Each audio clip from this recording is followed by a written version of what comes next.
Hello guys, हामी चाहिँ अहिले यहाँ छौँ जङ्गलतिर घाँस काट्न। अब साँझतिर हुन लाग्यो। यो खान्न दाइ यता हेरौँ। ल गाइज, एभ्रीबडी हियर घाँस काट्दै। ल गाइज, यो चाहिँ हामी दाइ भाइ घाँस काट्न आएको है डाँडातिर। अलि साँझतिर यो बाख्रालाई घाँस काट्न आएको हामी है। दाजु चाहिँ यहाँ स्याउला काटिरहेको छन् होइन। अब भाइ चाहिँ यहाँ रुख उक्लिन्छ। ल हेर्नुहोस्, म यहीँ बस्ने हो। यहाँ मलाई लोड छ, त्यही बस भनिरहेको छन् होइन। भलक चाहिँ हाम्रो बोबाल छ गाइज, हेर्नुहोस् है। अब भलो गरे हो नि, हामी त खतरनाकै हो भन्ने कुरा गर्छ भन्ला छ फेरि हो भाइले। अब रुखो चण्डाको त खतरा हो भनिरहेको छ हेर भाइ। ल चढो चढो चढो चढो चढो।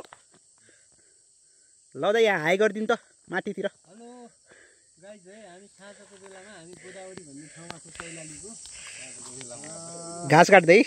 लगभग स्वर्गकी परिमध्येको एउटा स्वर्ग यो पनि हो है, हाम्रो गोदावरी देवभूमि है। यहाँ चाहिँ एकदम पनि घाँसहरू छ, टक्क जङ्गल छ, रमाइलो छ, यस्तो वातावरण छ गाइज है। तपाईँहरू पनि यसो चाहिँ कहिलेकाहीँ यसो स्वच्छ हावापानी खान मन छ भनेदेखि यहाँ आउनु होला मजाले। ल भनेदेखि हाम्रो चाहिँ गोदावरी नगरपालिका वडा नम्बर 5 गोदावरीको पुलबाट ठ्याक्कै 4-5 किलोमिटर माथि गाईमारे भन्ने डाँडा छ यहाँ। त्यसको अलिक पछाडिपट्टि यहाँ त जङ्गलमा मच्छरहरू लास्टै काटिरहेको छ। मच्छर काटिरहेको छ, के गर्ने, जङ्गलमा घुम्न आएको होइन।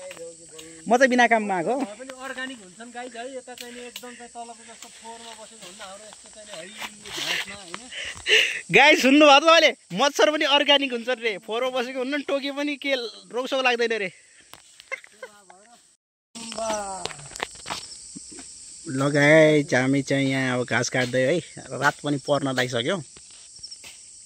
हल्का हल्का चाहिँ उज्यालो छ है, हल्का हल्का। हामी यहाँ घाँस काट्दै जङ्गलमा।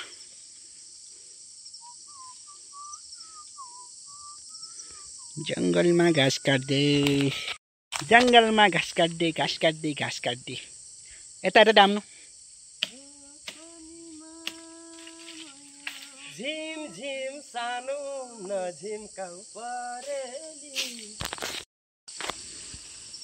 अब घाँस काटिसकेर भाइ पनि तल जस्तो छ गाइज होइन। मेरो होसिया मैले त्यहीँ राखेको छु। ल भाइ तल झर घाँस भाइ। ल यो हल्लाउनु आयो हौ।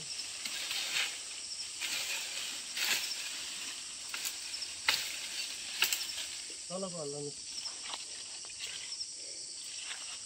फेरि उल्टी होला नि। तलको हल्लाउनु ल गाइज, घाँस काटेर यहाँ आइसके मान्छेहरू। यहाँ एउटा डाम्नु चाहिँ आयो है। आयो एउटा दाइ चाहिँ तल छ है, घाँस काटेर ल्याउँदैछ। बगाल पुलो बाँधे छ। ल गाइज, अब हामी चाहिँ घरतिर लाग्यौँ।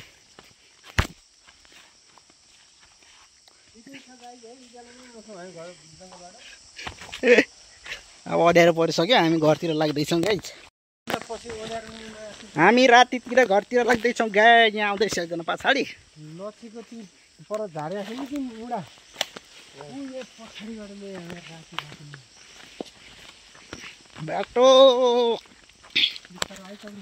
फाइनल्ली गाइज हामी घर चिनियो त घर पुग्यो। राति ल गाइज, सब्सक्राइब लाइक गर्नु नबिर्सिनु होला है।